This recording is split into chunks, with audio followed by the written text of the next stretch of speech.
threat of global catastrophe has never been greater. The chain of events that could unravel our society could come from anywhere and without warning. Imagine a world without government, food, water, or power. I'm Rudy Reyes. I've served 7 years as a recon Marine. I fought in Iraq and Afghanistan. I've been trained to survive extreme conditions. I'm going to show you how to survive after Armageddon.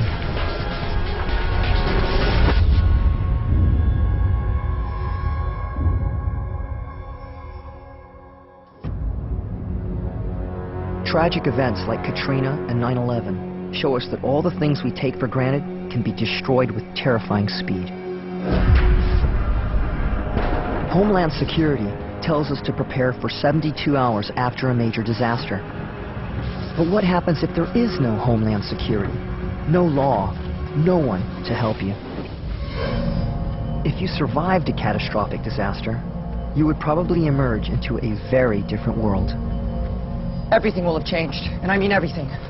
The people you might meet, where you get food, water, how you make shelter, they either won't exist, or they can't be trusted. But the resources you will need to survive are out there, and I'll show you how to find them. The first place I'm going to head to is the nearest city. Even after a major disaster, survival basics can be found there in the most surprising places. Our mission is to locate them. When you're in the open, move quickly. If there are other survivors, they could be a threat. Keep off the main highways and stick to less traveled routes, like rail lines.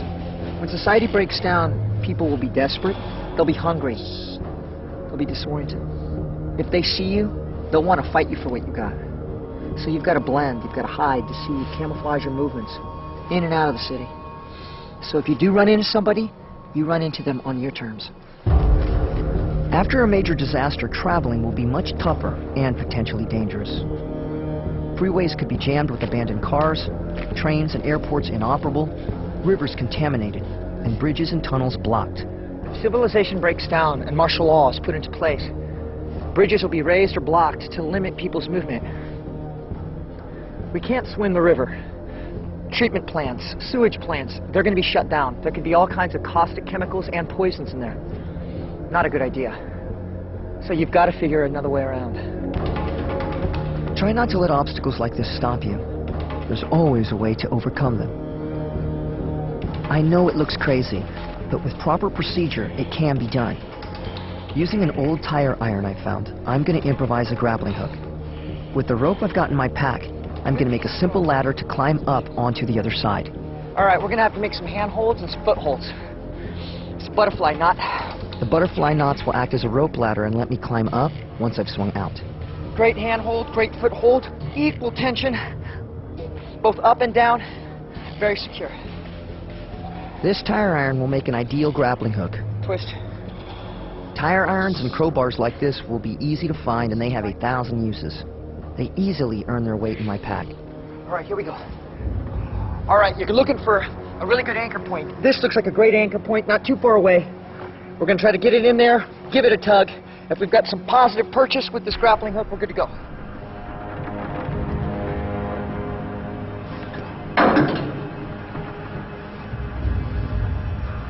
That feels positive. You got to have confidence in your abilities.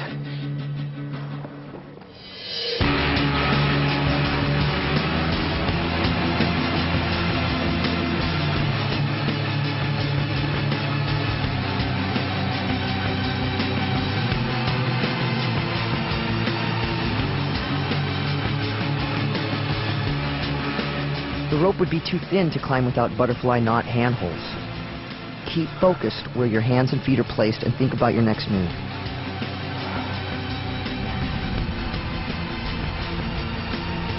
Don't ever let your concentration falter. It's a long way down to the river.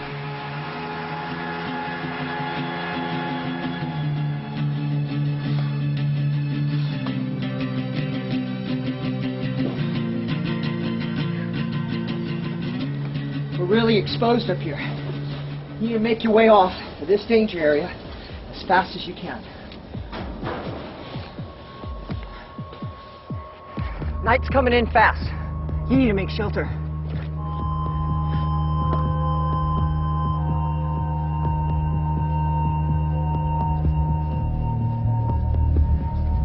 These broke down buildings, they look scary. But the light's fading. You need to get some cover, concealment, some shelter.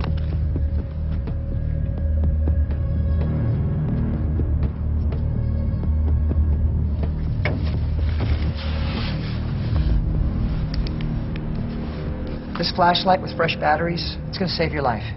Keeping it going, however, that's going to be a challenge.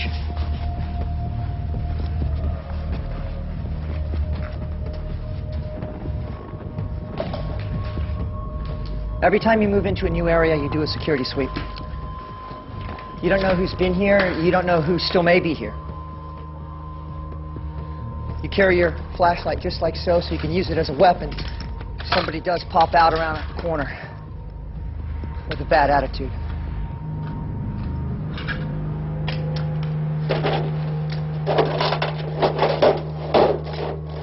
Steel wool. This is really good for fire making. It makes excellent tinder. If you find some, make sure you stow it away. It really comes in handy. What used to be junk could now save your life. Now I'm looking for the best place to stay, and I'm thinking tactically. The second floor is good. It's high enough to hear anyone coming and low enough to jump if you need to make a hasty exit.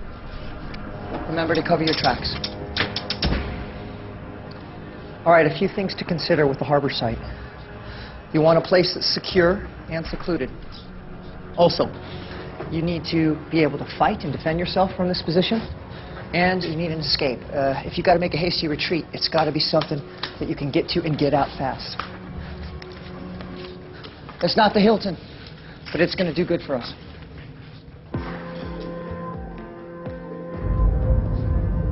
Now it's time to build a fire, and I'm going to use the steel wool I found to start it.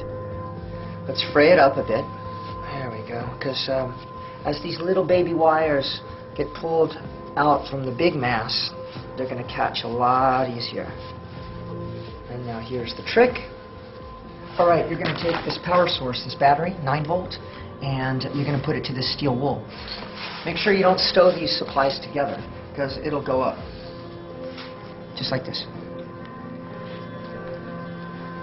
This is known as joule heating. The fine filaments of the steel wool glow red hot when they come into contact with an electrical power source like a battery. Great for starting fires. Get some kindling. Now she's starting to go. All right, so I'm covering up my light so that from the outside, people are not going to be able to see. The final stage is to cover the top of the fire with damp cardboard, which should soak up most of the smoke. There we go. From a couple paces away, people are not going to see the glow of a fire. And this is something that you're going to build up so you can keep yourself hidden and you can keep yourself safe.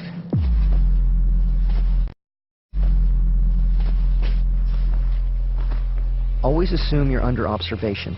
Try not to retrace your steps or use the same entrance you came in.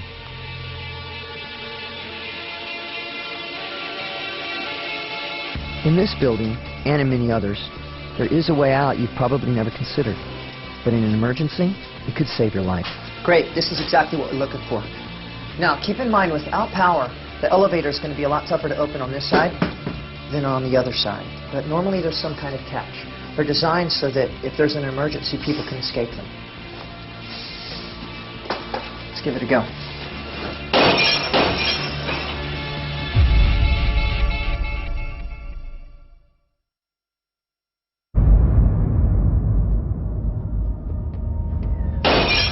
I'm leaving the outskirts and moving towards the city center with one main goal: finding a place that could become my new base.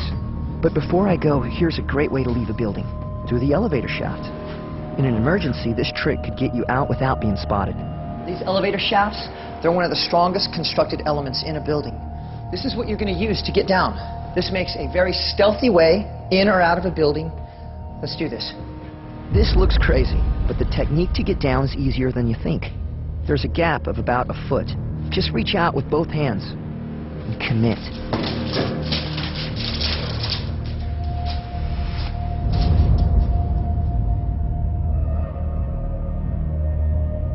your feet are pressing tight against the cable as well. This will give your arms a break. To give you an idea of how strong the cables are, a typical freight elevator like this one carries about 8,000 pounds. Each of these 4 cables can hold that load alone.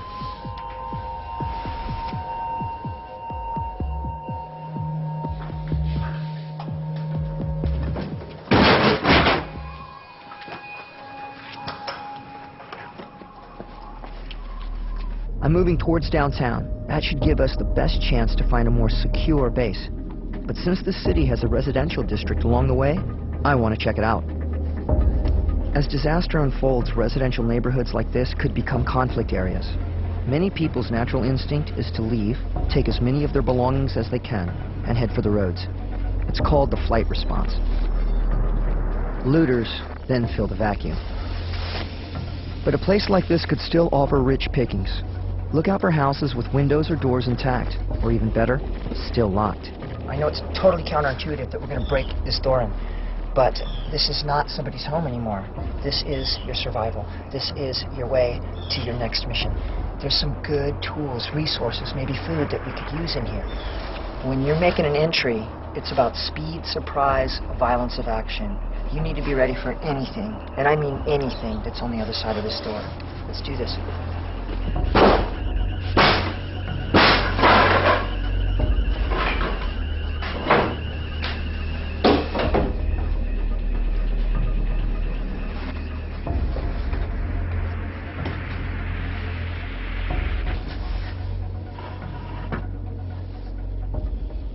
You see this?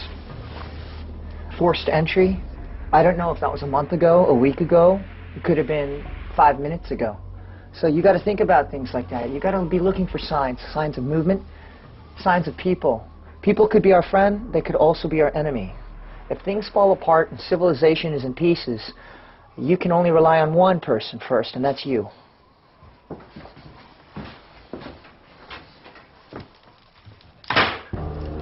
Basements are a great place to scavenge because that's where many families store their emergency supplies. Smells damp in here. See all kinds of water damage, wood's rotten.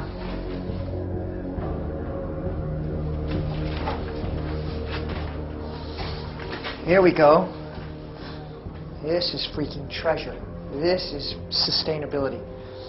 We used to say chow is continuous. It's good. Cans of food aren't indestructible.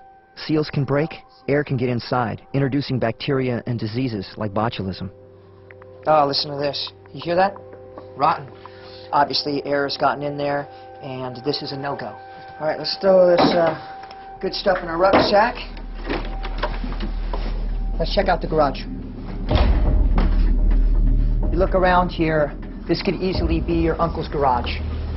But when society breaks down, this is exactly what could happen. A garage that used to be filled with tools, filled with equipment, they're still here. Don't let all this junk take you away from that fact.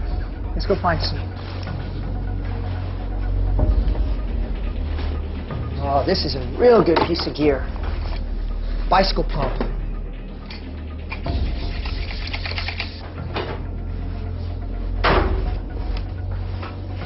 Sterno. This can be fuel. This could be fire starting material. This has a lot of different uses. Seal's good. It's busted up, but we still got some good stuff inside of there. So this is going with us for sure.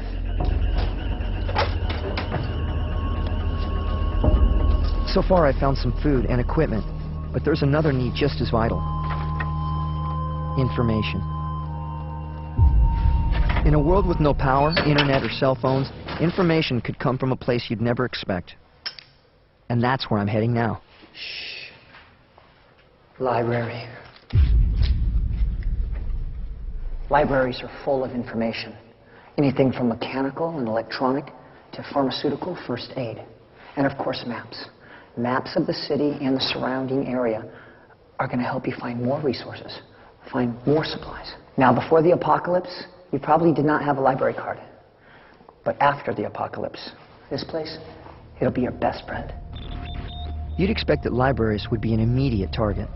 But in New Orleans, one of the few resources not to be attacked during the crisis was the City Library Service. not one of the libraries across the district reported being looted. After Katrina, with internet and cell phones down, libraries became a life-saving service, providing information that couldn't be got anywhere else.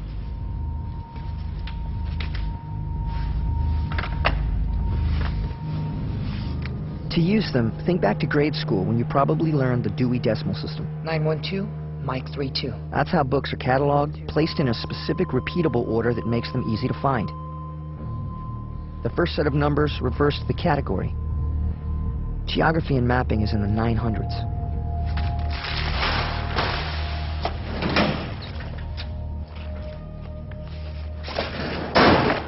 This is what we're looking for. After there's a global disaster, how you think about movement, how you think about getting around from point A to point B completely changes. You start considering stealth, sneaky, surreptitious. This is a sewer map.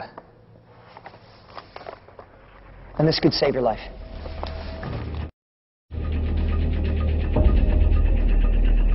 We're moving closer to downtown, on a mission to establish a secure home base. Going across open ground could be dangerous, but there's a subterranean route.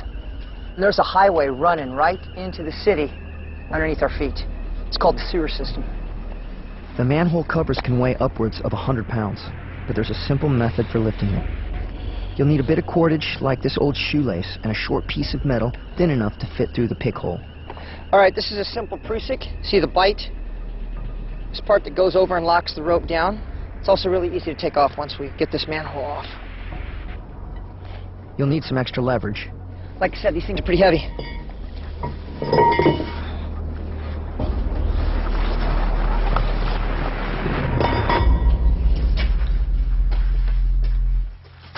Sewers serve as drainage for the road network above ground and follow almost the exact same route. The map I found in the library can lead us safely downtown. All right, out with the map. Our destination is 23rd and 7th. Here we are. We've got two major intersections and then a dogleg, and we'll be at our destination. You can expect sewers will be a very different place from today. They'll no longer be in use, and with repeated flushing from storm drainage, they'll be much cleaner. You wouldn't want to set up home here, but it will make them into an effective underground highway. This marker says that we're at a street intersection. You see this manhole up here. If I was about 15 feet tall, it'd be no problem, but this is 21st and 5th. According to our map, we are getting closer.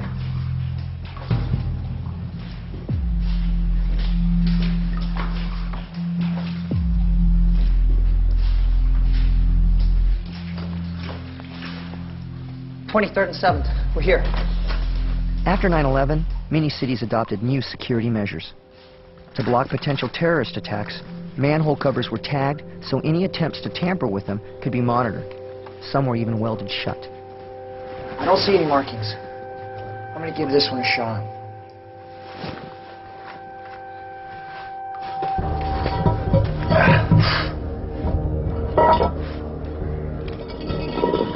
To set up a home base, we're on our way to a place you'd never expect. A hospital. Not for medicine, for power. During a crisis, hospitals become the focus of intense hostility. Places like hospitals will be on the front lines. Desperate people stop at absolutely nothing to get a hold of medicine. They'll ransack the hospitals. But what you'll be counting on is they're going to overlook a major resource that's staring at them right in the face. And that's the ability to make their own power.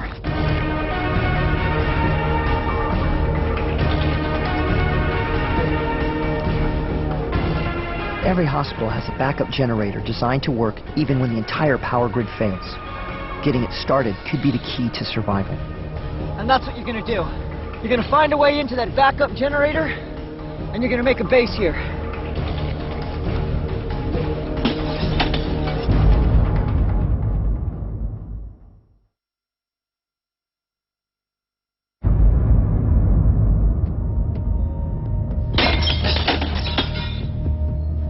I'm in an abandoned hospital looking for a survival secret, and it's not medicine.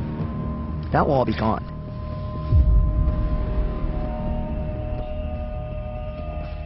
When Katrina struck, some of the city's hospitals and other healthcare resources were destroyed or inoperable. The number of patients who needed help far exceeded supplies and personnel. The situation became so desperate that within hours, pharmacies and clinics were looted and raided. Drugs and medicines were only available through a black market economy. But I'm looking for something the looters might have overlooked: a backup power generator. Before you get power, you don't want to light this place up like a Christmas tree. Switch all the fuses off. Lights in a building would be like a beacon in a pitch-black city, which could attract unwanted attention. Now let's get down to the generator. When the city's power grid fails, hospitals are one of the few places with backup emergency generators. It will automatically kick in using its own independent fuel supply. But with no one around to refuel it, the backup tank will eventually run dry. But that doesn't mean you can't get it started again. The backup generator looks in good shape. Doesn't look like anyone's been tampering with it.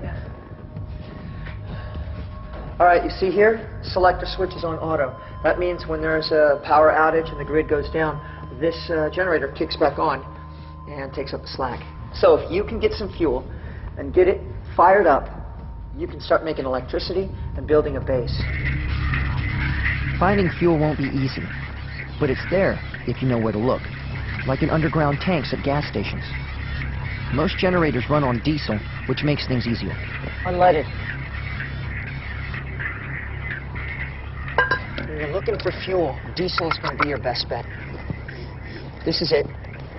In America, about 5% of the cars are diesel, so all the gasoline is going to be gone, but you can have a good chance of finding a little bit of diesel fuel. With no power on at the pumps, extracting fuel could be tricky. I'm going to try using the bike pump I found. When you attach your hose, make sure that your attachment points are taped well. You've got to have a good seal on this. So putting all this together, it basically turns into a huge syringe.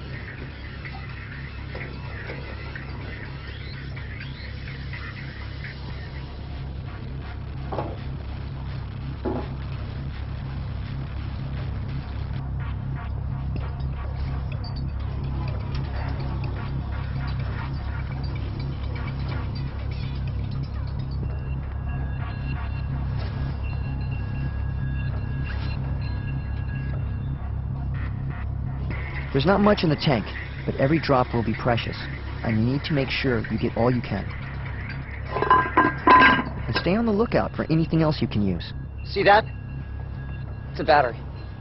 Car batteries can hold their charge for 12 to 18 months, but the beauty is they're rechargeable. If we can get this battery recharged, it'll be a force multiplier. A force multiplier is any factor that can increase your effectiveness. Not a bad haul. With a charged car battery, you'll have the potential to get a vehicle running, which will dramatically improve your circumstances. It may not be much fuel, but it should be enough to get the generator back up and running, at least for a short while. Be as careful as you can. Remember, this is the most precious commodity. Fuel and power. Let's see if this works. Woo! You did it! All right, you got about 4 or 5 hours max to use to charge up batteries and to set up your base. So let's get going. With the generator running, the car battery I found can now be charged. All right. And it's time to switch on the switches. The security office makes an ideal home base, with a bonus. With the power back on, the entrances can be monitored with a closed-circuit television.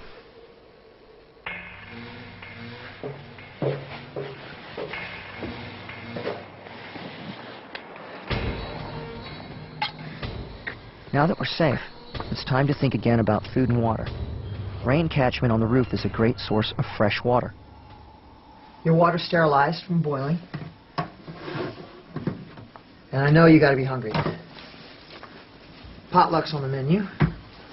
Without labels, you're just going to have to get used to eating whatever you can get a hold of. Let's see what we got. Sweet corn. Tastes great. Cat food, green beans, or I don't know, some kind of potted meat. Let's see. All right. Vienna sausages. Kind of reminds me of my grade school lunches. Right now, basic needs like food, water, and shelter are under control. But there's one thing that isn't. Imagine yourself in this world. Just the weight of the loneliness. I think that would be crushing. When I was going through my POW school, I was on the run for a week. It was so hard, not just because I didn't have any food or any shelter, but because I was alone. And when I finally was captured and I was put in this little 2x2 concrete cell, I've been tortured a bit and beat up a bit. Actually, it really saved me because I could hear one of my fellow brothers tapping on the cell next to me. And that human contact and that sign that I was not alone, it gave me hope. I know if this really happened to me, I'd have to keep driving on till I found someone, till I made some contact. I'd have to have the dream that we could rebuild, that I could rebuild. And I know I couldn't do it on my own.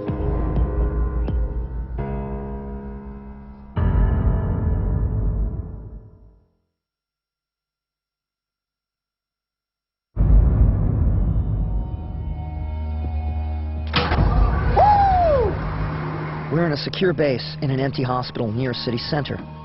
For the time being, survival basics are under control. You've got power for your generator, plenty of fuel, electricity. You've got water, you've got food. But there's more to it than that.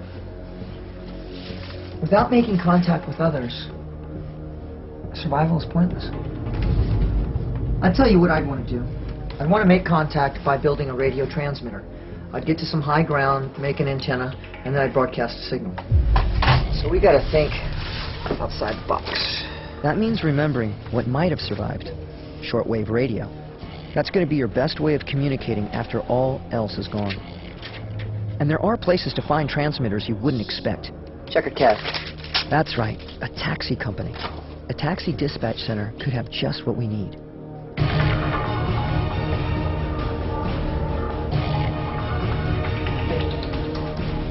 Remember to always move quickly and cautiously. It's more difficult to maintain an advantage in urban areas.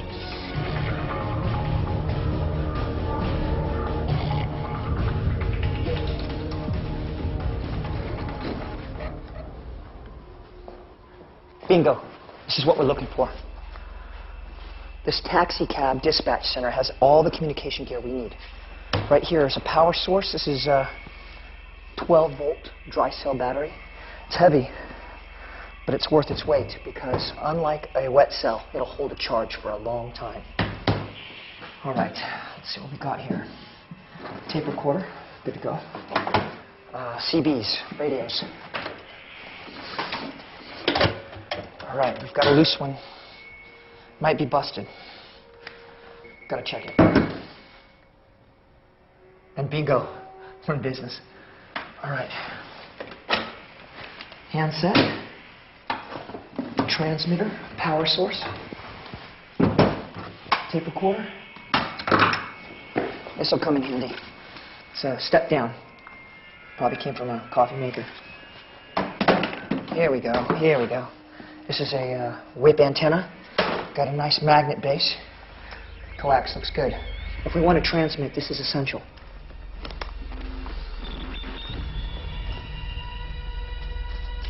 To increase the range of the transmitter, we need to get to higher ground.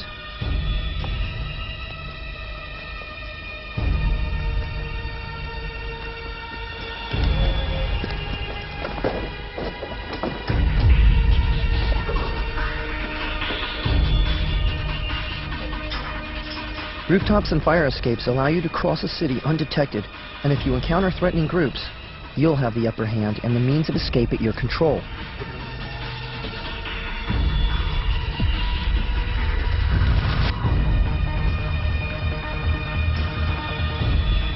Radio transmitters used by taxi companies are good on the ground for only a short distance.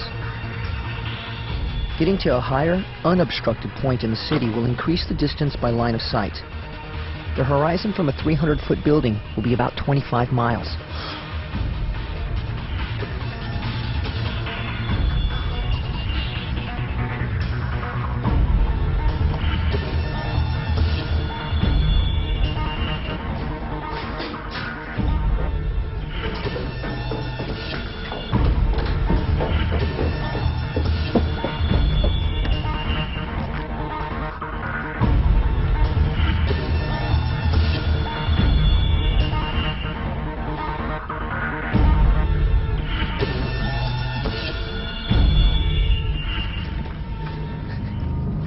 Before you can broadcast your message, you'll need to assemble your transmitting equipment. And we're ready to build. All right, this is our CB transmitter. We're going to attach it to our main power source. It's 12-volt dry cell batteries. Tape it up, keep it neat, and this bad bear will last you. Let's fire this baby up. You should select Channel 9. This is the channel monitored by the emergency services. If anyone will be listening, this is the channel that is most likely to be scanned. All right, Channel 9. If you look around from way up here, this has got to be the tallest building in this city. We'll be able to shoot our message all the way to the horizon. That's about 26 miles out in any direction. 26 miles may not sound much, but the area you can cover with your transmission is over 2,000 square miles. With the aerial connected, we're ready to transmit. All right, make sure everything's nice and tight. Now, you have to record a message. This tape dictaphone is going to be ideal. All right, the information you want to put on this is your name, your status, you're alone, and then what destination or where you're going to next. It's got to be a no-kidding terrain feature, a city, a town, a bridge, some specific intersection. Now, make sure that you get there a day prior, 24 hours, because you want to get there, settle into a hide site, observe the area, because if some people show up there, but they look shady, you don't want to meet with them. That'll give you a chance to stay away and eventually make your way on out of there. Any station, any station. This is Rudy Reyes. I'm alone and I'm on the move. You must not give up or think that your message won't be heard. I'll be there. There is a story of hope amongst all the tragedy of Hurricane Katrina. Even after the communications breakdown, with no cellular connections or internet, with satellite TV down, a small army of amateur radio enthusiasts came to the assistance of thousands of stranded victims. They were operating on the citizen band shortwave frequency. They were even able to assist the authorities with their rescue efforts. Any station, any station. This is Rudy Reyes. I'm alone and I'm on the move. With your message on loop, it's time to make your rendezvous. I hope to see you there. And for that, you're going to need a vehicle.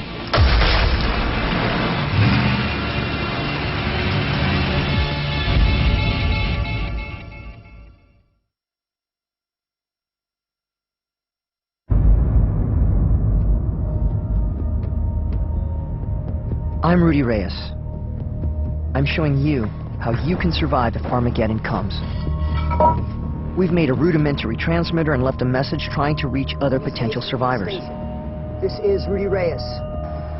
Back at my base at the hospital, I can use the battery I've charged to get a car going. But if you want to keep it going, you're going to need a specific kind of car. This new car, it's useless to you. With modern electronics, alarm systems, immobilization devices, we can't get it going. This one, no good. No good. No. Wait.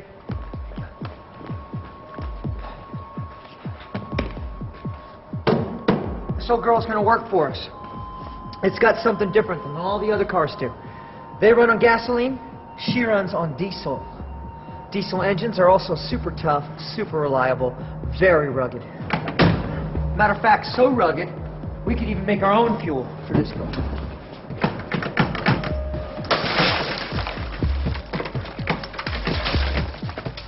You got the battery in. Let's see if we can hotwire this baby. All right, we cut these two wires. We also have to cut the brown one. Brown one is the starter. Now we could try to work this from the other side in the engine, But you want to be as low profile as possible all the time. Expose them just a little bit more. Twist them together. And that's the sound of the power coming on. So we are just one step away from getting this girl up and running. Last but not least, stripping away this starter wire here. Touch them together. You hear that? We got wheels. You got a quarter tank of gas, and it's not going to last you long.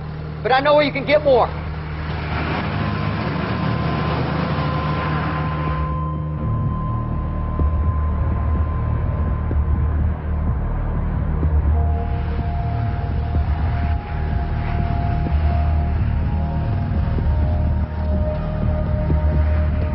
You've got your girl running, but now you got to keep her running. You have no gas stations you can go to, so you're going to have to look for your own fuel or make your own fuel. I'm on the lookout right now for some restaurants, a fast food joint, something like that, that's got, you know, a grease trap, basically a grease trap. From that grease trap, we can refine that down to some really field expedient fuel to keep your vehicle running.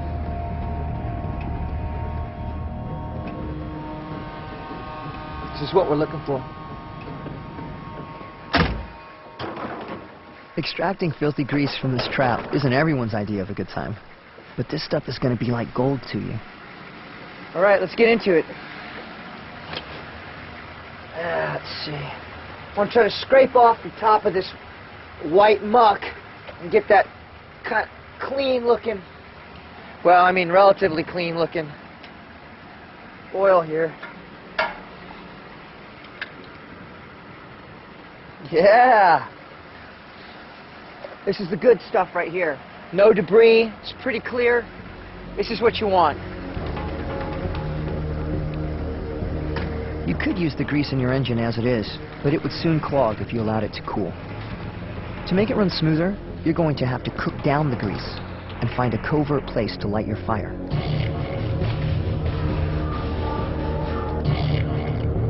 The grease needs heating to thin it out. Once it's hot enough, skim off any solid material on the surface. To finish the process, you're going to need two chemicals that you can scavenge easily. They're found in drain cleaners you'd have under your sink and in your vehicle's antifreeze. We've got our methanol, and we've got our lye. The methanol in antifreeze that you put in your gas tank, and then the lye you get in your basic household drain cleaner. Now, the ratios to this mixture for your field expedient biodiesel are 5 parts raw cooking fat, vegetable cooking fat, 1 part methanol. On this 1 part of methanol, you're going to take half a tablespoon in the methanol. Shake it up real good. If you were in a laboratory condition, then we'd have centrifuge or something like that so that the mixture would be perfect, all impurities would be out. Same thing with the raw material up here, but we don't have the luxury of time or equipment. What's most important is that we create fuel. Fuel is so valuable to us. Vehicles, they're going to get mucked up with this, this concoction, but they're going to run. They may run 50 miles, they may run 100 miles, 200 miles. But the fuel is more important than the vehicle. We can find these anywhere. Down the hatch. All right, half a tablespoon coming up. Like baking a cake, you just kind of guesstimate with a little bit of love. Looks good to me.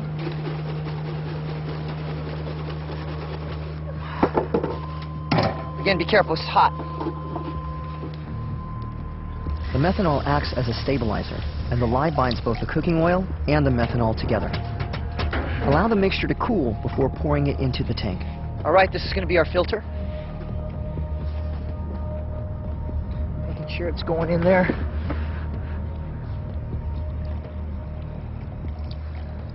About the most precious thing we have out here. We've got a full tank of gas. We're good for 100 miles, at least.